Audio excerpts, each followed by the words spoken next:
Welcome in everyone to the CF Perspective taste testing. This week was Sawdust City. Head Brewmaster, we got Sam Corbeil with us.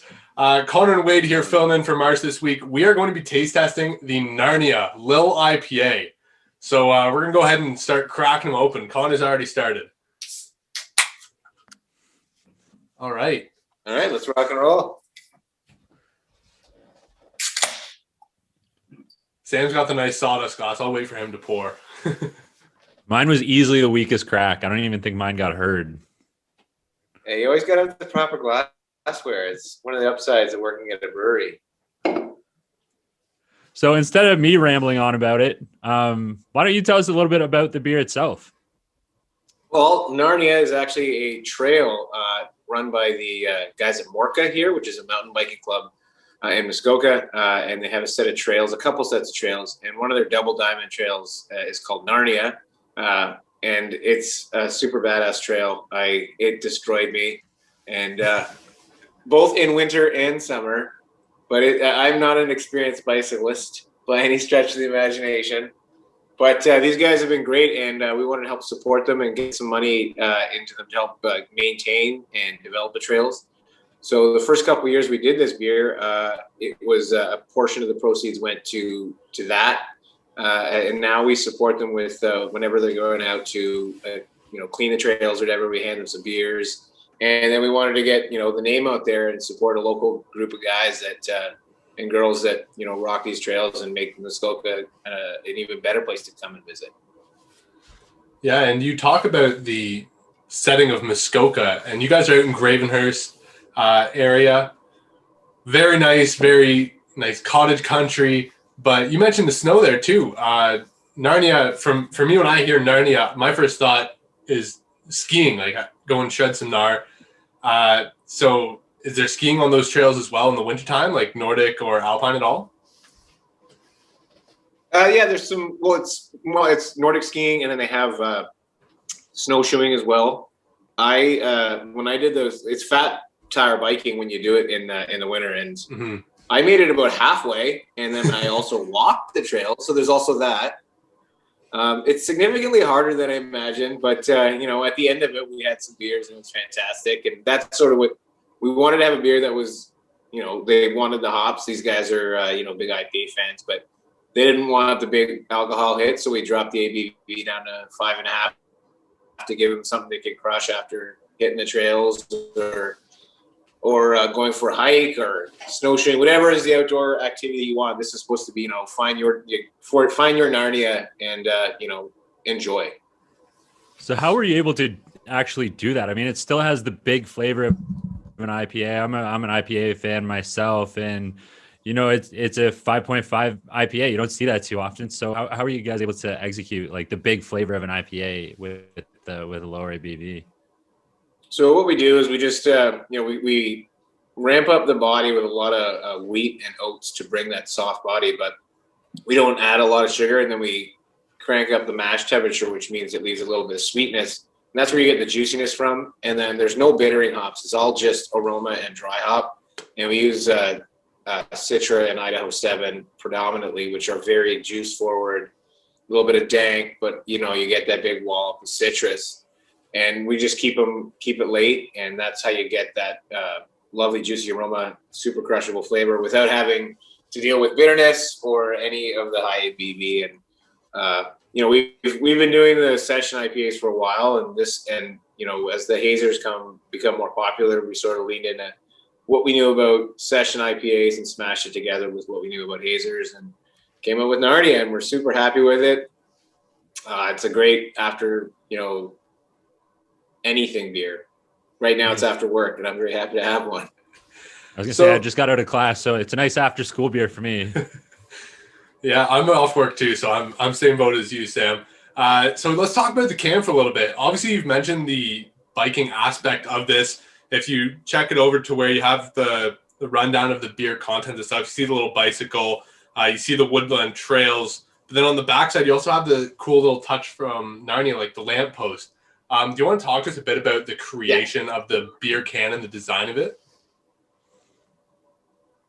Well, this is actually, it's been, over the last 3 years, we've been sort of tweaking it and getting it to where we are. And now Sandy, who does all of our can art, she finally pulled it all together. And I think I love this can. Like when they came in, I was just knocked out. The actual woodland scape, if you drive to the Morka trails, and I didn't even realize this till I got there, and I was staring at it, and I'm like, it's the damn can. It's exactly as you enter into it.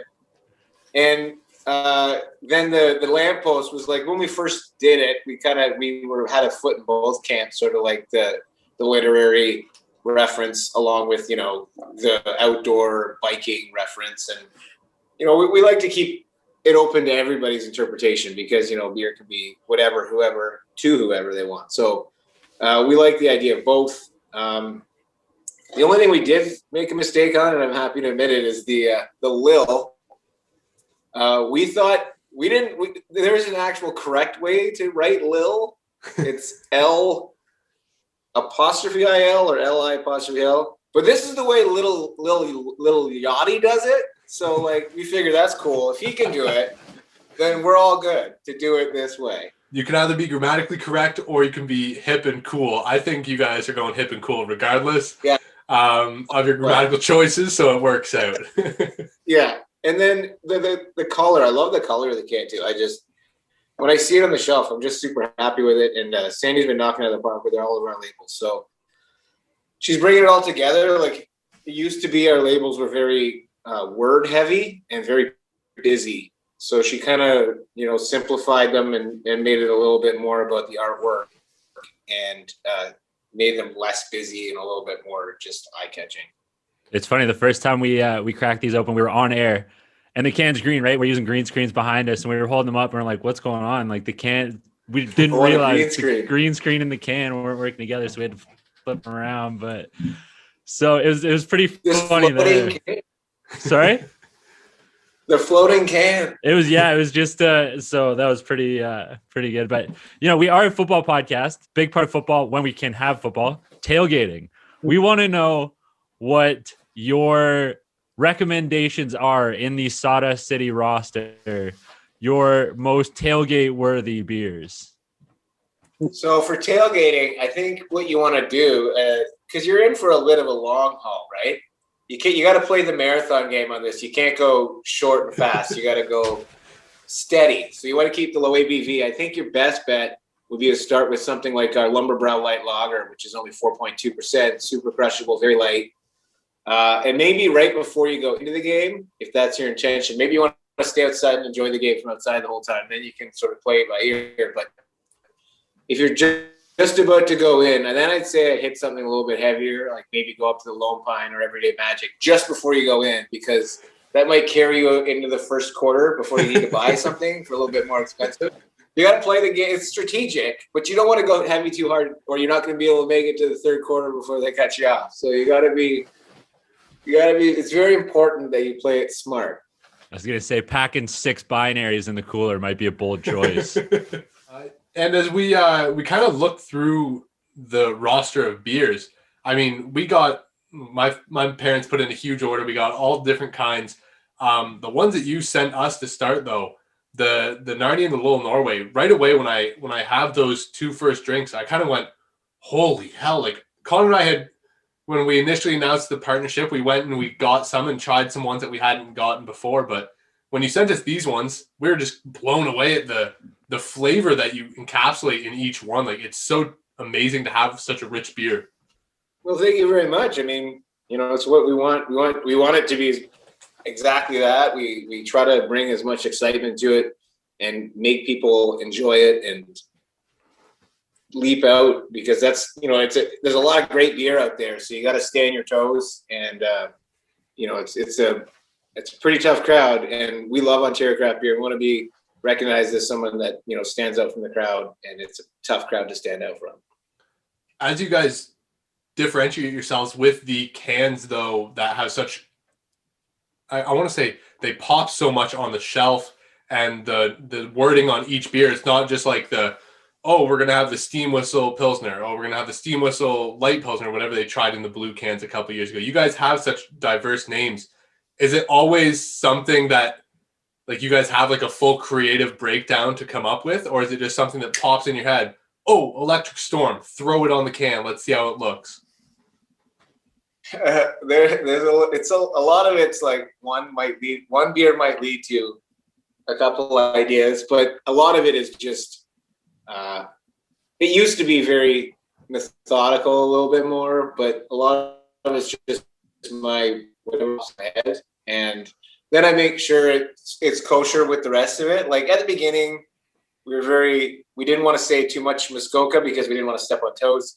But then as we got a little bit more comfortable, like with a little bit more creative, we were a little bit more open with our creativeness. And once we had ourselves established as the ability to do that, it made it a lot easier for us to come up with new stuff because there was a little bit more freedom.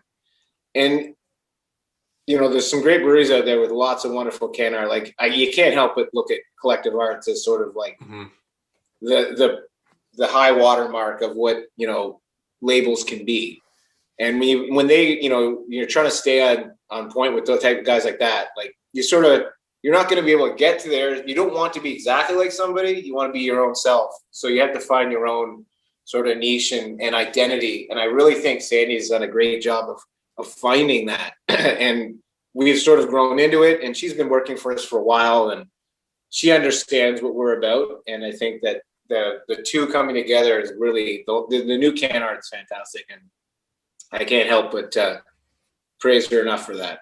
That covers today's tasting. Again, yeah, the Gnarnia Lil IPA, great beer. We loved it from the first taste test. So thanks so much for sitting down and talk to us about the Gnarnia Lil IPA. No problem, guys. Thanks, Wade. Thanks, Connor. You guys have a good weekend, and talk to you guys next week. Thanks. No problem. You too. See ya. Cheers. Cheers.